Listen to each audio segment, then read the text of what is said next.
Student, आज की video में हम लोग बहुत ही इंपॉर्टेंट टॉपिक को पढ़ने वाले हैं और निश्चित रूप से यह जो टॉपिक है हमारे एग्जाम में देखने के लिए मिलेंगे। आप बहुत अच्छे से इनको तैयारी करें, बहुत अच्छे से इनको पढ़ें।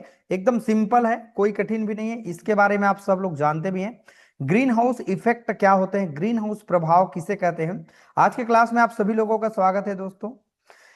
हमारा बीएससी फोर्थ सेमेस्टर का केमिस्ट्री का क्लास चल रहा है, डीएसई का जो अपना एक ऑनर सब्जेक्ट होता है उसका पढ़ाई चल रहा है। अगर आपने और वीडियो नहीं देखा है दोस्तों, पहला दूसरा यूनिट का वीडियो अगर आपने नहीं देखा है तो जाके देखना। ये तीसरा यूनिट का दूसरा हमारा लेक्चर है। ओके, एक वीडियो आप मैंने दे दिया है, उनको जाके आप देखना। चलो दोस्तों, अब पढ़ना हम लोग स्टार्ट करते हैं। ग्रीन हाउस इफेक्ट क्या होते हैं आज की वीडियो में हम पूरे तीसरे यूनिट को हम लोग कंप्लीट करेंगे, है ना। और आप साथ में मेरे नोट्स बनाते जाना दोस्तों, ताकि आप चीजों को और अच्छे से कवर कर पाएंगे। ग्रीन हाउस प्रभाव का इंट्रोडक्शन क्या है ये थोड़ा हम समझते हैं। देखो, ग्रीन हाउस प्रभाव, ग्रीन हाउस प्रभाव पृथ्वी के वायुमंडल की एक अत्यंत महत्वपूर्ण प्राकृतिक प्रक्रिया होते हैं, जिसके कारण पृथ्वी का तापमान जीवन के लिए अनुकूल बना रहता है। बिल्कुल, यदि यह प्रक्रिया न होती तो पृथ्वी का औसत जो टेम्परेचर है वो लगभग -18 सेल्सियस होता और यहां जीवन का अस्तित्व संभव नहीं होता। वायुमंडल में उपस्थित कुछ गैसें सूर्य प्रकाश से क्रिया कर, है ना, ऊष्मा को अवशोषित कर लेता है और पृथ्वी की सतह के पास रोक लेती है। यह प्रक्रिया ग्रीन हाउस प्रभाव कहलाती है। परंतु आधुनिक युग में औद्योगिकीकरण हो रहा है, फैक्ट्री बन रहे हैं, शहर का निर्माण हो रहा है, ठीक है, और वनों की कटाई हो रही है, जिसके कारण जीवाश्म ईंधनों के अत्यधिक उपयोग के कारण इन गैसों की मात्रा असंतुलित रूप से बढ़ गई है, जिससे अत्यधिक ग्रीन हाउस प्रभाव उत्पन्न हो रहा है। यह स्थिति आज वैश्विक उष्मीकरण और जलवायु परिवर्तन का प्रमुख कारण बन गए हैं। ये हमारा ग्रीन हाउस प्रभाव। ग्रीन हाउस प्रभाव यहाँ आप डायग्राम थोड़ा सा देख सकते हैं। ग्रीन हाउस प्रभाव का एनर्जी, यहाँ पर सनलाइट के माध्यम से जो एनर्जी है ना, वो रिलीज हो रही है, और ये सनलाइट का जो एनर्जी है प्लांट पर पड़ रहे हैं, फिर यहाँ पर धरती पर ये पहुंच रहे हैं। जैसे ये नीचे में देख सकते हैं, एनर्जी एब्जॉर्ब करके दिखा रहा है, आप लोग देख पा रहे हैं, है ना। और ये वाला आप नीचे देख पा रहे हैं, एनर्जी को एब्जॉर्ब कर रहे हैं, और यहाँ पर क्या निकल रहे हैं, ये घर है और ये आपका बड़े बड़े फैक्ट्री में गैस निकल रहे हैं। तो ये सब गैस क्या होते हैं जब बाहर निकलते हैं, methane, carbon dioxide, SF6, N2O, तो ये ग्रीन हाउस गैस बन रहे हैं, है ना। मतलब एक तरह से पर्यावरण में जो गर्म हो रहा है, पर्यावरण, इन्वायरमेंट, वही हमारा होता है ग्रीन हाउस इफेक्ट। चलिए अब देखते हैं ग्रीन हाउस की परिभाषा क्या होगा। ग्रीन हाउस जो प्रभाव है ना, का वह प्रक्रिया है, ग्रीन हाउस प्रभाव वह प्रक्रिया है जिसमें वायुमंडल की कुछ गैसें सूर्य से प्राप्त ऊष्मा को अवशोषित कर,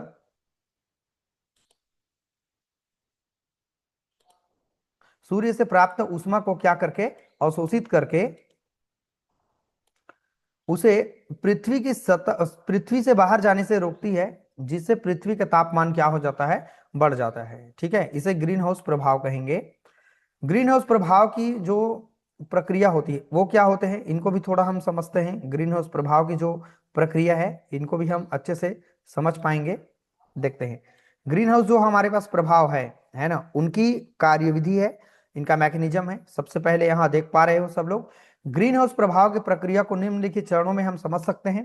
पहला है सूर्य से निकलने वाली लघु तरंग दैर्घ्य या वाला विकिरण वायुमंडल को पार कर पृथ्वी की सतह तक पहुंचता है। पहला है पृथ्वी की सतह इन ऊर्जा को अवशोषित कर गर्म कर लेता है। दूसरा है, तीसरा देखो, गर्म पृथ्वी दीर्घ तरंग दैर्घ्य अर्थात इंफ्रारेड विकिरण के रूप में ऊष्मा को पुनः अंतरिक्ष में भेजने का प्रयास करता है। फिर चौथा बिंदु इसका, वायुमंडल में उपस्थित green house gas in infrared विकिरण को अवशोषित कर पुनः पृथ्वी की ओर क्या कर देते हैं, परावर्तित कर देते हैं, फिर उनको लौटा देते हैं। इस प्रकार ऊष्मा, पांचवा बिंदु है, इस प्रकार जो ऊष्मा है ना, वायुमंडल में फंस जाते हैं और पृथ्वी का औसत तापमान क्या हो जाता है, बढ़ जाता है, जिसे हम लोग क्या कहेंगे स्टूडेंट, ग्रीन हाउस प्रभाव कहेंगे। यह प्रक्रिया ठीक उसी प्रकार जैसे कांच के ग्रीन हाउस में उष्मा अंदर फंस जाता है। जैसे आप सब लोग अगर आप कार में बैठे हैं मान लो, ठीक है, और अगर आप शीशा को बंद करके रखे हैं तो उसके अंदर में पूरा जो टेम्परेचर होगा बढ़ जाएगा। आपका घर हो, सभी दरवाजा बंद कर दीजिए, शीशा लगा है उनको भी बंद कर दीजिए, तो आपका जो रूम है वहां टेम्परेचर बढ़ जाएगा। ग्रीन हाउस प्रभाव के लिए जो गैस है कार्बन डाइऑक्साइड गैस है, यह सबसे महत्वपूर्ण ग्रीन हाउस गैस है। पृथ्वी जीवाश्म ईंधनों के दहन और वनों की कटाई, ये सब आप पढ़ सकते हैं अच्छे से, ठीक है। और इसकी मात्रा निरंतर बढ़ रही है, तो ये कार्बन डाइऑक्साइड है जहां पर आप ग्रीन हाउस प्रभाव को बढ़ा रहे हैं, उसके लिए ये हमारा इफेक्ट पड़ रहे हैं ना। मीथेन गैस है CH4। मीथेन गैस धान के खेतों से, पशुओं के पाचन तंत्र से, कचरा निपटान स्थलों से निकलती है और कार्बन डाइऑक्साइड की तुलना में अत्यधिक ऊष्मा अवशोषित होती है। तो कुल मिला के जो हमारे पास मीथेन गैस है वो भी जिम्मेदार है ग्रीन हाउस इफेक्ट को बढ़ाने के लिए। Nitrous oxide N2O, nitrous oxide का फार्मूला होता है N2O। यह गैस उर्वरकों के उपयोग, ये सब चीज आप कर सकते हैं। अगला है जल वाष्प H2O, ये भी ग्रीन हाउस प्रभाव को बनाते हैं। ओजोन है, क्लोरोफ्लोरोकार्बन है, CFC कहते हैं इसको, क्लोरोफ्लोरोकार्बन को। प्राकृतिक एवं मानव जनित ग्रीन हाउस प्रभाव है। प्राकृतिक ग्रीन हाउस प्रभाव क्या है ये भी देखें। देखो यहाँ पर प्राकृतिक ग्रीन हाउस प्रभाव पृथ्वी पर जीवन के लिए अनिवार्य होते हैं। इसके कारण पृथ्वी का जो एक एवरेज टेम्परेचर होता है लगभग 15 सेल्सियस रहता है, जो जैविक क्रियाओं के लिए क्या होते हैं, उपयुक्त होते हैं। मानव जनित ग्रीन हाउस प्रभाव है, कर सकते हैं। मानव के द्वारा क्या क्या ग्रीन हाउस प्रभाव को बढ़ाने के लिए जिम्मेदार है। जीवाश्म ईंधन को अत्यधिक दोहन, वनों की कटाई, औद्योगिकीकरण, तीव्र शहरीकरण, वनों की वाहनों की संख्या में वृद्धि, ये सब ग्रीन हाउस प्रभाव को बढ़ावा दे रहे हैं। आप सभी लोग नोट्स बनाते जाएं, इनको लिखते जाएं, तभी कवर कर पाएंगे। बहुत अच्छे नोट्स है, आप सब लोग इनको अच्छे से पढ़ सकते हैं, लिख सकते हैं। और आपका जो मेन सब्जेक्ट है पढ़ाई होने के पहले आप ये सभी विषय को आप करते रहें। समय कम रहता है सेमेस्टर में, सभी लोग ध्यान रखेंगे। ग्रीन हाउस प्रभाव के परिणाम क्या है, अभी इसका प्रभाव क्या पड़ रहा है। वैश्विक उष्मीकरण, ग्रीन हाउस प्रभाव की वृद्धि के कारण पृथ्वी का औसत जो टेम्परेचर है निरंतर क्या हो रहा है, बढ़ रहा है, ठीक है, जिससे जैविक उष्मीकरण कहा जाता है। जलवायु परिवर्तन भी होता है, इसका प्रभाव पड़ता है। जलवायु परिवर्तन आप देख सकते हैं, ये सब सिंपल चीजें हैं। अगला है हमारे पास हिमनदों और ध्रुवीय बर्फों का पिघलना। सही बात है, अगर टेम्परेचर बढ़ेगा तो समुद्र स्तर में क्या होगा, वृद्धि होगा, क्योंकि बर्फ पिघलने लगेगा तो वाटर के रूप में वो कन्वर्ट हो जाएगा, तो वहां पर जो समुद्र का जो स्तर है वो क्या होने लगेगा, बढ़ने लगेगा। क्लियर हो। अगला है हमारे पास जैविक विविधता पर प्रभाव, अनेक प्रजातियों का विलुप्त होना, इकोसिस्टम में जो बैलेंस है वो खराब हो जाना, ठीक है। मानव स्वास्थ्य पर भी प्रभाव पड़ता है स्टूडेंट, गर्मी से संबंधित बीमारी होती है, संक्रमण रोगों का प्रसार प्रसार होता है और खाद्य सुरक्षा का संकट होता है, ये सब है। ग्रीन हाउस प्रभाव को नियंत्रित करने के यहाँ पर कुछ तरीके हैं जिनको हम कर सकते हैं, जैसे स्वच्छता एवं नवीनीकरण ऊर्जा का उपयोग करें, जैसे कि सौर ऊर्जा, पवन ऊर्जा, जैव ऊर्जा, इसका हम इस्तेमाल करें तो इससे हम ग्रीन हाउस प्रभाव से बच सकते हैं। ऊर्जा का संरक्षण करना चाहिए। देखो ऊर्जा का जब तक हम संरक्षण नहीं करेंगे पर्यावरण अच्छा नहीं होगा, तो ये संरक्षण करना जरूरी है। वनों का संरक्षण एवं वृक्षारोपण करना चाहिए, इसके अंदर में जितना पॉइंट दिया है आप लोग लिखे इसको। स्वच्छ परिवहन प्रणाली होना चाहिए। और लास्ट है हमारे पास अंतरराष्ट्रीय प्रयास करना चाहिए, जैसे कि क्योटो प्रोटोकॉल यूज करें, पेरिस जलवायु समझौता करें। तो ये ग्रीन हाउस प्रभाव पहला टॉपिक हमारा कवर हो जाता है। बहुत आईएमपी है, ये आता है एग्जाम में, 100% चांसेस है इस बार आने का। अब देखते हैं ग्रीन हाउस गैसेस क्या है। ग्रीन हाउस गैसेस से हम क्या समझते हैं, इनको भी कवर करते हैं। ग्रीन हाउस गैसेस हमारे पास क्या चीज होते हैं, देखो।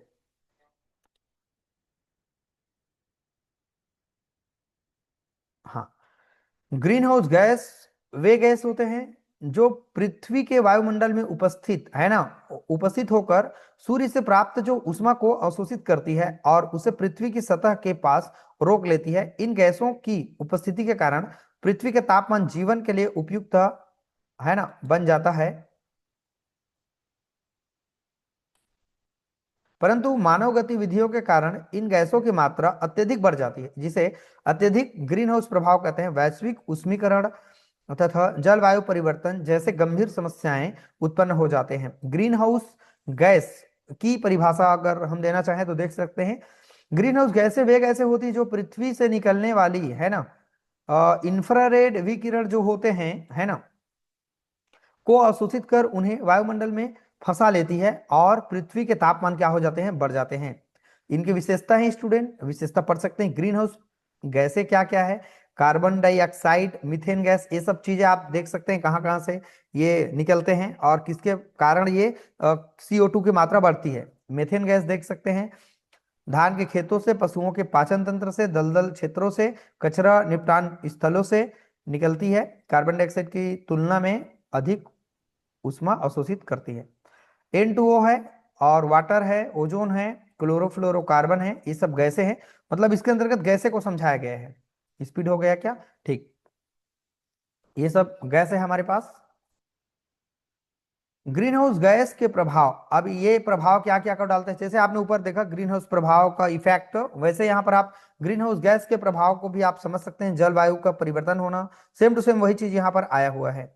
ग्रीन हाउस गैसों को कंट्रोल हम कैसे करें, तो ग्रीन हाउस गैसों को उपयोग में कमी करें, जीवाश्म ईंधनों के उपयोग को कम करें, नवीनीकरण ऊर्जा स्रोतों का प्रयोग करें, वनों की जो कटाई है उनको रोके, संरक्षित करें, वृक्षारोपण करें, ये सब इनके बचने के उपाय है। अगला हमारे पास टॉपिक है ग्रीन हाउस प्रभाव को कम करके उलटने के उपचारात्मक उपाय, अर्थात रिमीडियल मेजर फॉर रिवर्स, मतलब उनको रिटर्न करना। आप ग्रीन हाउस इफेक्ट, इसका भूमिका क्या है पढ़ते हैं।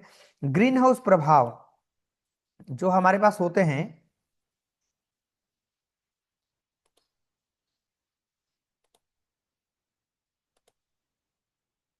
हाँ, ग्रीन हाउस जो हमारे पास प्रभाव है वैसे ही सेम हम इनको समझ सकते हैं। ग्रीन हाउस प्रभाव एक प्राकृतिक प्रक्रिया है, किंतु मानव गतिविधियों के कारण ग्रीन हाउस गैसों को अत्यधिक वृद्धि से यह प्रभाव असामान्य रूप से बढ़ जाता है।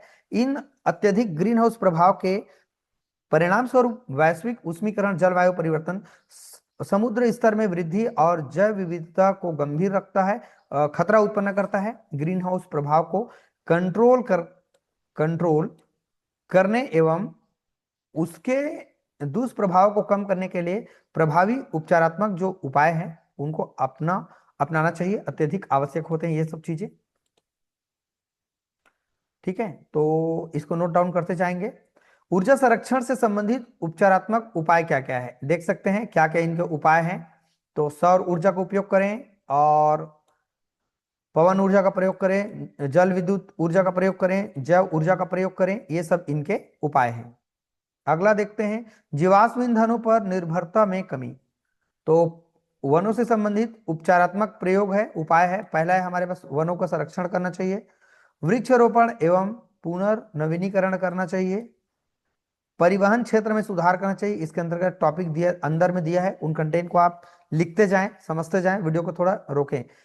ईंधन दक्षता में सुधार करनी चाहिए, औद्योगिक क्षेत्रों से संबंधित उपाय करना चाहिए और स्वच्छ एवं हरित तकनीक का प्रयोग करना चाहिए। अगला है औद्योगिक उत्सर्जनों पर नियंत्रण करना चाहिए, जैसे कि फिल्टर और स्क्रबर का प्रयोग करना चाहिए और कार्बन कैप्चर एंड स्टोरेज तकनीक अपनानी चाहिए। CO2 से उत्सर्जित CO2 उत्सर्जन को कम किया जा सकता है, बिल्कुल।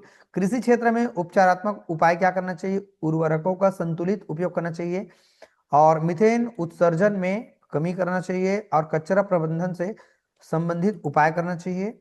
और यहाँ पर स्टूडेंट इससे संबंधित और उपाय है, जनसंख्या एवं जीवन शैली से संबंधित उपाय करना चाहिए, ऊर्जा संरक्षण करना चाहिए, बिजली की बचत होनी चाहिए, पर्यावरण अनुकूलन जीवन शैली, ये सब पर हमको विचार करना चाहिए। और कुछ इंटरनेशनल और कुछ हमारे पास जो प्रशासनिक उपाय है वो करना चाहिए।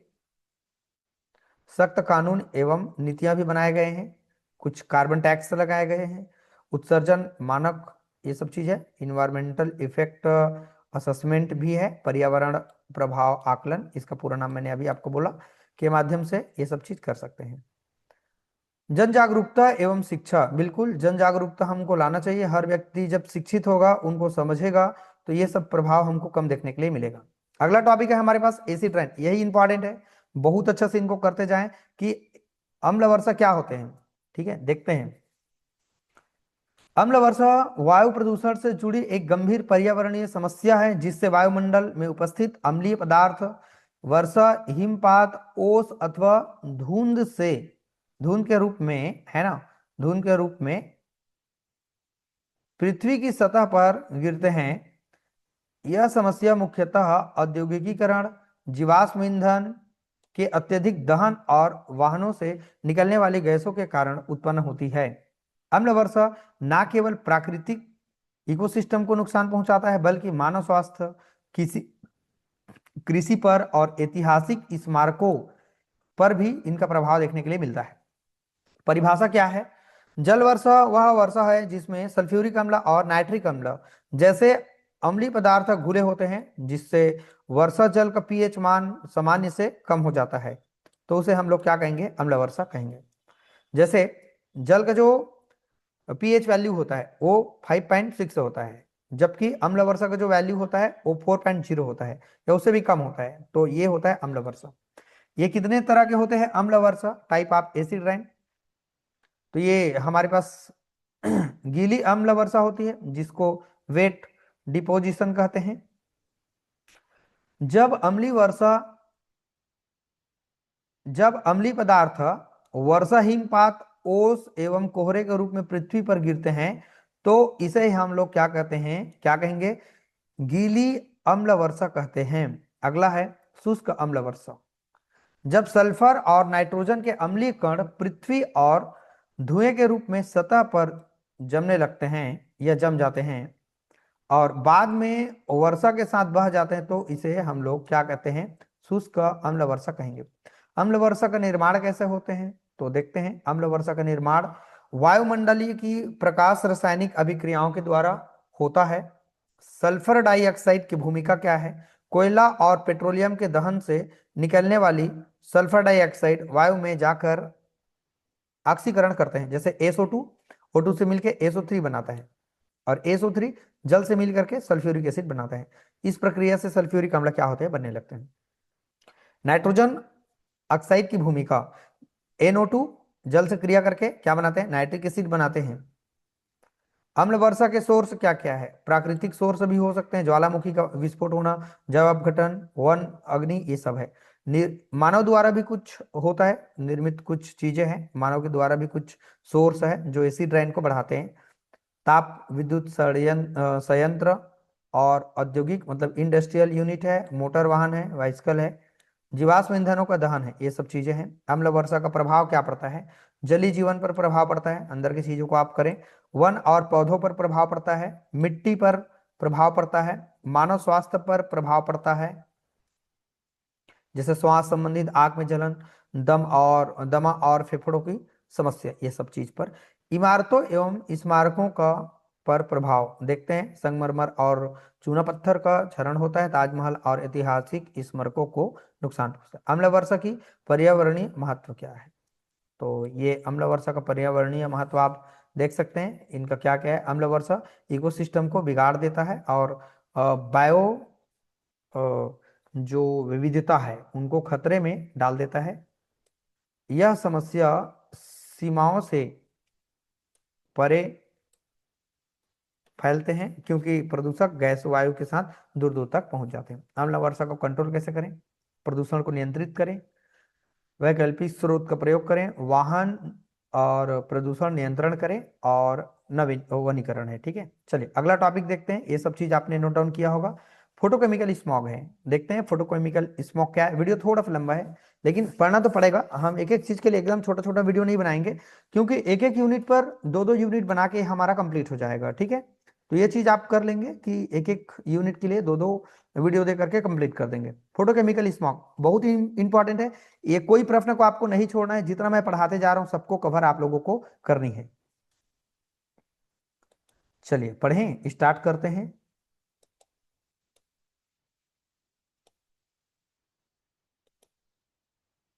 फोटोकेमिकल स्मॉग,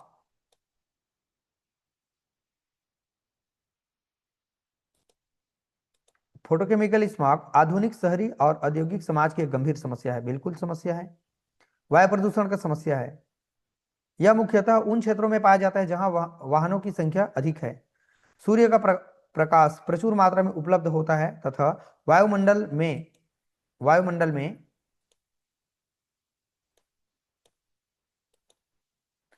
वायुमंडल में अधिक वायुमंडल में नाइट्रोजन ऑक्साइड और हाइड्रोकार्बन जैसे प्रदूषक उपस्थित होते हैं। फोटोकेमिकल स्मॉग न केवल वायु की गुणवत्ता को अत्यंत खराब कर देता है, बल्कि मानव स्वास्थ्य, वनस्पति, फसलों और पर्यावरण पर भी गहरा नकारात्मक प्रभाव पड़ता है। ये स्मॉग सामान्यतः गर्मियों में और दोपहर के समय में अधिक फैलते हैं। ये देख सकते हैं डायग्राम, काफी अच्छा है। ये डायग्राम देख के आपको क्लियर समझ में आ रहा है, जहाँ धुआं निकल रहा है, गाड़ी मोटर अधिक मात्रा में चल रहे हैं, ये सब के कारण निकलने वाले जो गैसें हैं, है ना, वो सब चीजें प्राइमरी पॉल्यूटेंट है, ये सनलाइट है, तो ये मिल करके ओजोन के जो पेन है, सेकेंडरी पॉल्यूटेंट है, ये सब हमारे पास जो फोटोकेमिकल स्मॉग को बढ़ावा देता है। ये इनका परिभाषा है। फोटोकेमिकल स्मॉग वह वायु प्रदूषण अवस्था है जिसमें सूर्य के प्रकाश की उपस्थिति में नाइट्रोजन ऑक्साइड और कुछ हाइड्रोकार्बन है के बीच होने वाली प्रकाश रासायनिक अभिक्रियाओं के परिणाम स्वरूप ओजोन पराक्सी एसिटाइल नाइट्रेट, पेन का मतलब अभी था ना, पूरा नाम है इसका, अन्य द्वितीयक प्रदूषक का निर्माण होता है। पेन लिखा है ना यहाँ पर, पेन, ये देखो, ये पेन का पूरा नाम है पराक्सी एसिटाइल नाइट्रेट, ठीक है। इसके इतिहास क्या है, ये इतिहास भी पढ़ सकते हैं। इनके घटक क्या है, थोड़ा वीडियो को रोक दिया हूं, आप सब लोग देखते जाएं। इसके घटक क्या क्या है, ओजोन है, नाइट्रोजन डाइऑक्साइड है, ये एकदम सिंपल चीज है। फोटोकेमिकल स्मॉग का निर्माण कैसे होता है, तो देख सकते हैं इसका निर्माण नाइट्रोजन ऑक्साइड का प्रकाश अपघटन है, ये सब चीज है। जैसे NO2 लाइट से क्रिया करके NO और O बनाते हैं, और यह मुक्त ऑक्सीजन परमाणु वायुमंडल में उपलब्ध ऑक्सीजन से मिल करके ओजोन बनाता है। हाइड्रोकार्बन और हमारे पास जो कुछ गैसें हैं, ये भी यहाँ पर इनके भूमिका निभाते हैं। हाइड्रोकार्बन और कुछ वेलेटाइल गैसें हैं, सूर्य से सूर्य के प्रकाश में उपस्थित NO और NO3 सॉरी O3 के साथ अभिक्रिया कर बनाते हैं। तो ये सब कुछ गैसें हैं जो भूमिका निभाते हैं हमारे पास फोटोकेमिकल स्मोक को बढ़ाने के लिए। द्वितीयक प्रदूषक का निर्माण होता है, तो ये सब चीजें हैं हमारे पास द्वितीयक के लिए। फोटोकेमिकल स्मोक बनाने की अनुकूल परिस्थितियां क्या क्या है, सनलाइट, हाई टेम्परेचर और वायुमंडल में स्थिरता, तापमान, प्रतिलोमन, वाहनों की अत्यधिक संख्या और घाटी या बेसिन क्षेत्र। फोटोकेमिकल स्मॉग के प्रभाव क्या है, मानव स्वास्थ्य पर प्रभाव देखो तो क्या क्या प्रभाव डालते हैं, सब लोग आसानी से पढ़ सकते हैं। एक एक चीज पढ़ेंगे तो बहुत टाइम लगेगा वीडियो को स्टूडेंट्स, इसलिए आप सब लोग तो इतना समझदार हो कि इतना आप चीजें कर लेते होंगे। वनस्पति और फसलों पर प्रभाव पड़ता है, पत्तियों पर धब्बे पड़ना, पर्यावरण पर प्रभाव, ये सब देख सकते हैं। पदार्थों और भवनों पर प्रभाव पड़ता है, फोटोकेमिकल स्मॉग, तापमान, प्रतिलोमन का संबंध यहाँ देख सकते हैं आप सब लोग। फोटोकेमिकल स्मॉग और औद्योगिकीकरण, तेजी से बढ़ते औद्योगिक और शहरीकरण ने फोटोकेमिकल स्मॉग की समस्या को और गंभीर बना दिया है। निजी वाहनों की बढ़ती संख्या इन समस्या का प्रमुख कारण है। कुछ और कारण है फोटोकेमिकल स्मॉग को कंट्रोल करने के उपाय, क्या क्या उपाय देख सकते हैं। हेडिंग है, हेडिंग देख के आपको सब चीज समझ में आ रहा होगा, तो हेडिंग आप करते जाएं, अंदर की चीजों को थोड़ा बहुत और बढ़ा चढ़ा के लिख देंगे। ईंधन का सुधार करें, शहर नियोजन करें, जन जागरूकता फैलाएं, ये तो सबसे जरूरी। ये लास्ट टॉपिक है हमारे पास। PM पर्टिकुलेट मैटर क्या होते हैं, ये नया टॉपिक है सबके लिए, अच्छा है, थोड़ा देख लेते हैं, ज्यादा नहीं है, थोड़ा सा है, 3 पेज होगा। वायु प्रदूषण के विभिन्न घटकों में पार्टिकुलेट मैटर PM का स्थान अत्यधिक महत्वपूर्ण और खतरनाक माना जाता है। कणीय पदार्थ वायु में उपस्थित वे सूक्ष्म ठोस या तरल कण होते हैं जो आंखों से दिखाई भी दे सकते हैं, और इनमें सूक्ष्म भी हो सकते हैं कि फेफड़े तक पहुंचकर गंभीर स्वास्थ्य समस्या उत्पन्न करें। शहरीकरण, औद्योगिकरण, वाहन उत्सर्जन और निर्माण गतिविधियों के बढ़ने से वायुमंडल में कड़ी पदार्थों की मात्रा निरंतर बढ़ती जाती है। एकदम इजी चीज है, ज्यादा एकदम समझाना नहीं पड़ेगा। परिभाषा देख सकते हैं। पर्टिकुलेट मैटर वे सूक्ष्म ठोस या तरल कण होते हैं जो वायु में निलंबित अवस्था में पाए जाते हैं और जिनका आकार कुछ माइक्रोमीटर से लेकर के नैनोमीटर तक हो सकता है। इनका इन कणों को सामान्यतः पीएम के रूप में दर्शाया जाता है, पार्ट मीटर, पर्टिकुलेट मीटर। इसका वर्गीकरण देख सकते हैं आप लोग, अलग अलग इसके टाइप्स हैं, साइज के आधार पर देख सकते हैं ये अलग अलग टाइप्स है इनका। जैसे कि यहाँ पर PM10, PM2.5 फाइन पर्टिकुलर, ठीक है। ये कण है, आप देख सकते हैं क्या क्या है इसके अंतर्गत। अल्ट्रा फाइन कण है जिसका आकार 0.1 माइक्रोमीटर से भी कम होता है। ये रक्त प्रवाह में भी प्रवेश कर सकते हैं, बिल्कुल। हार्ट में, मस्तिष्क में भी गहरा प्रभाव डालते हैं। पर्टिकुलेट के सोर्स क्या है? प्राकृतिक सोर्स है, धूल, आंधी, ज्वालामुखी, विस्फोट, अग्नि, वन अग्नि, ये सब है। समुद्री लवण कण, ये सब। नोट्स अच्छा है, आप सब लोग इनको कर सकते हैं। मानव जनित सोर्स भी हैं कुछ, सल्फेट, नाइट्रेट, अमोनिया, भारी धातु, जैविक पदार्थ। मानव स्वास्थ्य पर प्रभाव है, देख सकते हैं क्या क्या प्रभाव, एकदम क्लियर दिख रहा है, एकदम समझ सकते हैं सभी लोग, ज्यादा कठिन नहीं है, आप सब लोग सरलता से इनको कर सकते हैं। एक एक पेज को मैं रोकते जा रहा हूँ, पेज अकॉर्डिंग आप लोग देख सकते हैं, लिखते जाएं साथ में, लिखेंगे तो ही बात बनेगा, ठीक है। पर्टिकुलेट मेटर और अम्लीय वर्षा, ये भी देख सकते हैं, इजी है पार्ट इसका, हेडिंग हेडिंग है, कर सकते हैं। ये हमारा पूरा कंप्लीट हो जाता है। चलो मैं स्क्रीनशॉट लेने के लिए आपको देता हूँ, आप सब लोग इनको कवर करते जाएंगे। 107 पेज से ना, अगर आप चाहे तो स्क्रीनशॉट ले सकते हैं, पेज नंबर आपको दिखता रहेगा, तो आप लोग कवर कर सकते हैं, ठीक है। मैं और छोटा कर देता हूँ, हो सकता है आपको दिख जाए तो अच्छा है। 107, 108, 109, 110, 111, 112 पेज, 13, 14, 15 पेज, ये 16 पेज आपका, ये 117 पेज, ये 118 page, 119 page, 120 page, 121 page, 122 page, 123 page, 124 page, 125 page, 126 page, 127 page, 128 page, 129 page, 130, 131, page number दिख रहा होगा सब लोगों को, 132, 133, 134 पेज, ये कंप्लीट होता है। जो अगला वाला हमारा जो यूनिट है स्टार्ट होगा, अगले वीडियो में आप लोगों को देखने के लिए मिलेगा, ये सब चीजें आप पढ़ेंगे। सॉइल और रेडिएशन पॉल्यूशन के बारे में बहुत अच्छा है, 169 पेज तक है, मतलब ज्यादा नहीं है, ठीक है। 136 से 169, काफी अच्छा है दोस्तों। इन वीडियो को देखते रहिएगा, समझते रहिएगा, और सबके लिए बहुत फायदेमंद है ये हमारा पेपर, बहुत अच्छा है। नोट्स आप लोग बताएं मुझे फीडबैक में कि ये नोट्स कैसा है, ठीक है। आसानी से पढ़ सकते हैं, मेहनत करने से सब हो जाएगा, और नहीं करेंगे तो कुछ भी नहीं होगा। तो सब लोग का फर्ज बनता है कि आप स्टूडेंट है, मेहनत करें अच्छे से और चीजों को सीखें। चलिए दोस्तों, आज की वीडियो में इतना ही, अगले वीडियो में हम लोग अगले टॉपिक को देखेंगे, काफी अच्छा रहेगा। तो अगले हमारे पास जो यूनिट है वो स्टार्ट होगा अगले वीडियो में। 3 यूनिट हमारा कंप्लीट हो गया, 2 वीडियो में और हम उसको कंप्लीट कर देंगे, ठीक है। चलिए, वीडियो अच्छा लगे तो लाइक कमेंट कर देना, आपके जितने फ्रेंड है उनको चैनल को दे देना, है ना। और नए आए हैं चैनल में तो जाके चैनल को सब्सक्राइब कर लेना फ्रेंड, ये चैनल आप सबके लिए काफी हेल्पफुल है। वीडियो को वॉच करने के लिए थैंक यू सो मच।